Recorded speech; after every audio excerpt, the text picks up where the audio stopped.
साथीहरू नमस्कार। फेरि पनि म आज नयाँ भिडियो लिएर उपस्थित भइसकेको छु। आजको हाम्रो यो भिडियोमा चाहिँ हामीहरूले मनी एक्सचेन्जको बारेमा केही कुरा बुझ्नेछौँ र यो यस्तो टाइपको क्वेसनहरू चाहिँ एक्जाममा चाहिँ आइ नै रहन्छ। साथीहरू ढिलो नगरी भिडियोलाई अगाडि बढाउँ। यदि तपाईहरू मेरो युट्युब च्यानलमा नयाँ हुनुहुन्छ भनेपछि मेरो युट्युब च्यानललाई सब्स्क्राइब गरिदिनु होला र बेल आइकनलाई क्लिक गरिदिनु होला, जहाँबाट तपाईहरूले सजिलै मेरो युट्युबको नोटिफिकेसन पाउन सक्नुहुन्छ। भने सल्लाह र सुझावको लागि चाहिँ तपाईहरूले मेरो युट्युब च्यानलमा कमेन्ट गरिदिनु हुन अनुरोध गर्दछु। आजको हाम्रो यस भिडियोको क्वेसन रहेको छ मनी एक्सचेन्जबाट, if selling rate and buying rate of one pound sterling are as 150 and 148 respectively. Mr. Gorkhe bought pound sterling for Rs 26,000 and sold in next day. What will be the profit percent if NC is devaluated by the 10%? भनेपछि जब चाहिँ नि पहिला सुरुमा चाहिँ mister गोर्खेले चाहिँ के गरे त 150 मा चाहिँ 26,000लाई चाहिँ नि पाउन्ड स्टर्लिङ 150 को दरले चाहिँ आफ्नो 26,000 पैसालाई चाहिँ जुन 26,000 पैसा दिएको छ त्यसलाई चाहिँ 150 को रेटमा चाहिँ पाउन्ड स्टर्लिङमा चाहिँ चेन्ज गरे।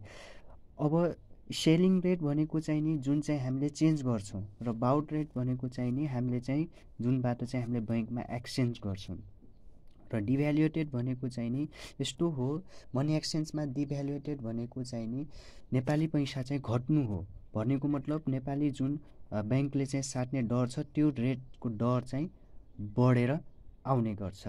किनकि नेपाली रेटको पैसा घट्नुको मतलब स्टर्लिङको मूल्य बढ्नु हो। भनेको मतलब 1 पाउन्ड जति पहिला थियो त्यो भन्दा बढी चाहिँ 10% ले बढ्नु हो। भनेपछि 14.8 पैसाले चाहिँ बढ्यो। कसबाट? नेपाली पैसा चाहिँ बढ्यो। त्यसको कारणले गर्दा चाहिँ हामीलाई चाहिँ प्रॉफिट हुन्छ एक्सचेन्ज गर्दाखेरि चाहिँ। अब जब चाहिँ हामीसँग पाउन्ड स्टर्लिङ छ, यदि पैसा भएको भए हामीलाई लस हुन्थ्यो, तर पाउन्ड स्टर्लिङमा हामीले कन्भर्ट गरिसकेपछि चाहिँ नि त्यसपछि त्यसलाई नेपाली पैसामा कन्भर्ट गर्दाखेरि चाहिँ नि हामीलाई प्रॉफिट चाहिँ हुने गर्छ। ल यस्तो टाइपको क्वेसन चाहिँ हामी सोल्भ गर्नेछौँ। अब हामीले चाहिँ पहिला सुरुमा के गर्नु पर्यो?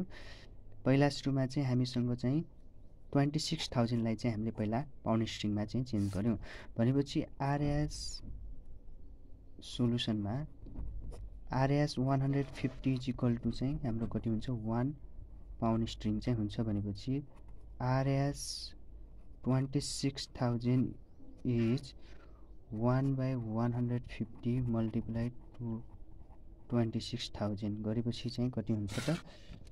यसमा चाहिँ 26,000 डिभाइड बाई 150 गर्यो भनेपछि 173.33 पाउन्ड स्टर्लिङ चाहिँ आउने गर्छ।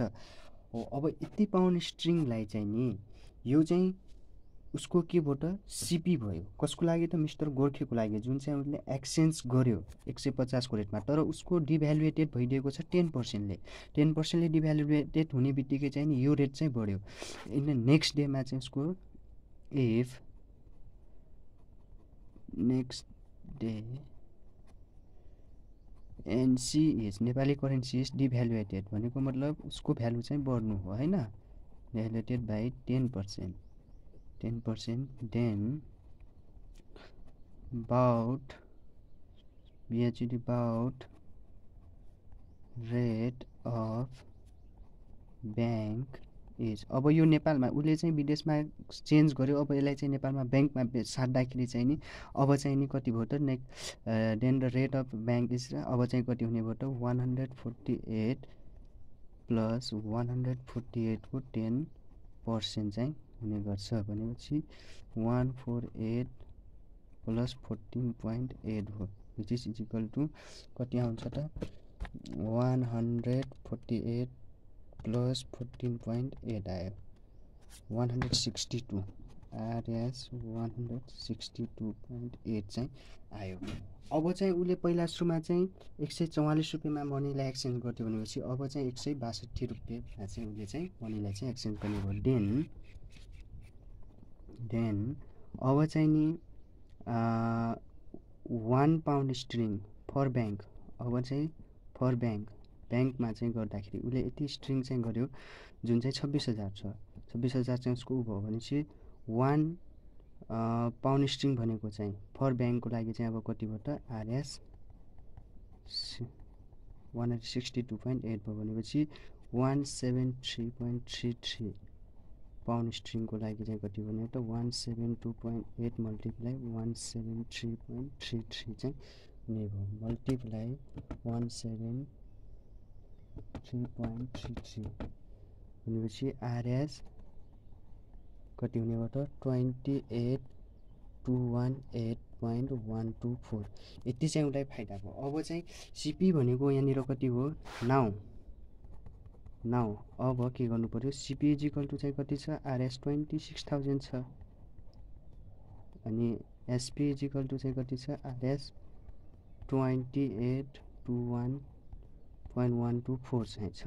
अब प्रॉफिट इजिकल टु कति भइहाल्यो 2821 माइनस 26 टु RS यो चाहिँ प्रॉफिट भइहाल्यो माइनस 26,000 गर्नु पर्यो भनेपछि यहाँनिर आयो कति आयो त 2218.124 आयो।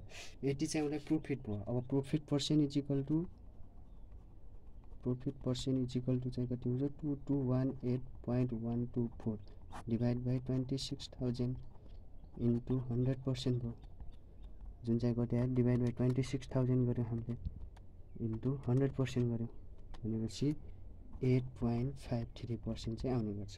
यसको फर्मुला प्रॉफिट निकाल्ने फर्मुला के हुन्छ SP माइनस CP हुन्छ अनि प्रॉफिट पर्सेन्ट निकाल्ने फर्मुला चाहिँ profit amount upon CP multiply 100% चाहिँ हुने गर्छ जुन चाहिँ हाम्रो के आउँछ त मनी एक्सचेन्ज चाहिँ हुन्छ। अब यसमा यस्तो टाइपको क्वेसन चाहिँ एक्जाममा चाहिँ आइ नै रहन्छ। पहिला सुरुमा उसले चाहिँ के गर्यो 150 को रुपियाँमा चाहिँ उसले आफ्नो पैसालाई चाहिँ पाउन्ड स्ट्रिङमा चाहिँ कन्भर्ट गरेर त्यसपछि चाहिँ नेक्स्ट डे नेपालको ब्याङ्कको डिभ्यालुएसन भयो नेपालको करेन्सी चाहिँ रेट बढ्यो भनेको मतलब घट्यो भनेपछि पाउन्ड स्ट्रिङको रेट चाहिँ बढ्यो नेपालमा आएर भनेपछि त्यो चाहिँ बढिसकेपछि चाहिँ यसलाई चाहिँ प्रॉफिट हुन जान्छ जुन चाहिँ उसले ब्याङ्कमा गएर एक्सचेन्ज गरिदिएपछि 28,218.128 पैसा चाहिँ भयो। त्यसपछि चाहिँ उसलाई प्रॉफिट भयो 26,000बाट उसलाई चाहिँ 28,000 भइदियो। यदि चाहिँ उसको पैसा चाहिँ 148 भएको भए त्यसलाई चाहिँ लस हुन्थ्यो हैन। भ्यालुएटेड भएको भए चाहिँ नेपाली पैसा भ्यालुएटेड 10% भएको भए हामीले चाहिँ यहाँनिर माइनस गर्थ्यौँ। डिभ्यालुएटेड भएको छ भनेपछि नेपाली पैसा चाहिँ अब घटिरहेछ भन्ने कुरा चाहिँ बुझाउँछ जसको कारणले गर्दा चाहिँ उसलाई चाहिँ प्रॉफिट हुन्छ। त्यसपछि कति पर्सेन्ट त 8.53 हस् त थ्याङ्क यू।